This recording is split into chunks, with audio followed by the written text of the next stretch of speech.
İran'ın prezidenti Türkmenistana sapar edýär. Şu ýerden İran Islam Respublikasynyň prezidenti Hasan Rohani resmi sapar bilen Tehrandan Aşgabatda urudy. 27 mart günü ýerden Tehranyň halkara Mehrabat aeroportuny jurnalistleriň öňüne eden çykyşynda Rohani saparyň türkmen tarapynyň çakylygy bilen amala aşyrylýanlygyny bellidi. Bu barada İranyň resmi Tasnim habar agentligi maglumat berýär. Şeýlede Rohani iki ýurdun arasyna ýokary derejede geçiriljek gepleşikleriň barşyna regional we halkara meseleleriň şol sanly iki taraplaryň gatnaşyklaryň ösdürilmeginiň ara alınıp maslahatlaşyljakdygyny bellidi. İranyň medeniýetine çykan habarlarda ýurdun prezidentiniň Tehranyň aeroportuna jurnalistleriň öňüne eden çykyşyna salgylanylyp, saparyň dowamyna taraplaryň özara hyzmatdaşlyk etmek boýunça resmi namalaryň ençemesine gol çekiljekdigi, ýurtlaryň arasyna ozal bar bolan söwda gatnaşyklaryny ösdürmegiň çäklerini Iranyny işgörleriň gatnaşmagyny bilelikdäki maslahatlaryň guruljakdygy habar berilýär. Elbetde gol çekiljek resmi namalaryň düzümi we mazmuny boýunça jikmejik maglumat berilmeýär. Beýlik tarapdan Türkmenistanyň prezidenti Gurbanuly Berdimuhammedowyň 24 martda geçiren ministrler kabinetiniň mejlisinde ýurdun daşary işler ministri Reşid Meredow Rohanyň Türkmenistana etjek resmi saparyna görülýän taýýarlyk barada prezidenti hasabat berip, nowatdaky ýokary derejedäki iki taraplaryň gepleşikleriň gün tertibine Türkmen-İran hyzmatdaşlygynyň ileri tutulýan ugurlaryna meseleleriň girdiljekdigini, gepleşikleriň netijesi boýunça möhüm resmi namalaryň bir näçesine gol çekmegiň göz öňüne tutulýanlygyny hasabat berdi. Bu barada Türkmenistanyň döwlet habarlar gurulugy maglumat berýär. Mejlisiň barşyny prezident Berdimuhammedow goňşy döwletler şol sanly İran Islam Respublikasy bilen dostlukly gatnaşyklary ösdürmegiň beýtarap Türkmenistanyň daşary siýasatynyň esasy ugurlarynyň biridigini ýytady.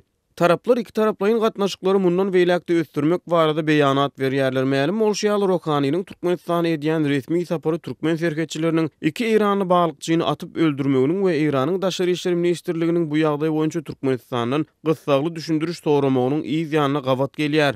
Ýatladyp geçdik 22 martda Associated Press İranyň ýarym resmi ýylyny habar agentligine salgylanyp 20 mart gecesi 4 İranly balykçynyň Hazar deňizindäki İranyň territorial suwlarynyň kenar ýakasyny balyk tutmaga girişende türkmen serhetçileriniň balykçylary odaçanlygyny, olaryň ikisiniň ölüp beýleki ikisiniň yaralananlygyny habar beripdi.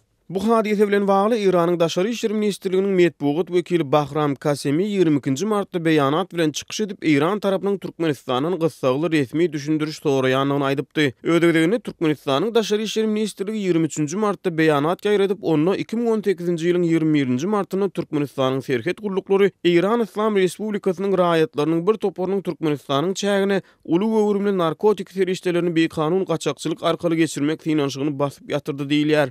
Şeýlede Türkmenistanyň daşary işler ministrliginiň beýanatyny bu meseleni siýasalaşdyrmak boýunça ediljek islenlik finansygyň Türkmenistan babatyna dostluksyz gatnaşyk diýilip hasap ediljekdigini ýytalýar. Şeýlede İran bilen Türkmenistanyň arasyndaky öňün gatnaşyklary iki ýurdun arasyna soňky ýyllarda dören gaz dawalary wehim salýany çalym edýär. Mälim bolşýaly 2017-nji ýylyň başynda Türkmenistanyň Irana akdyrýan tebii gazyny kesmegi bilen iki ýurdun arasynda gatnaşyklar gowşady. Aşgabat Tehrandan 2007-nji ýylyň gyşynda ulunan türkmen gazy üçin 1,8 milyar dollarlyk algysyny soraýar. İran bolsa aýadlyk işde goňşutynyň gazyň bahasyny bir taraply galdyrandygyny aýdýar. 27 mart günü İrden Rohanyň resmi sapary bilen Aşgabatda ugramagynyň öň ýany Tehranyň Howa mendirinne jurnalistleriň öňüne eden çykyşyna dolanyp gezsek, çykyşyň barşynda onuň saparyň dowamynda regiony häzir bar bolan meseleleriň çözülmegine umyt bildirýär diýen sözleri durly medeniýet serişdelerine siýtirlenýär. Galy bersede Tasnim habar agentliginiň maglumatlaryna İranyň prezidentiň 28 mart çarşembe günü Gadim Merve ziýarat etjekdigi habar berilýär. İran Islam Respublikasy bilen Türkmenistan döwletiniň arasynda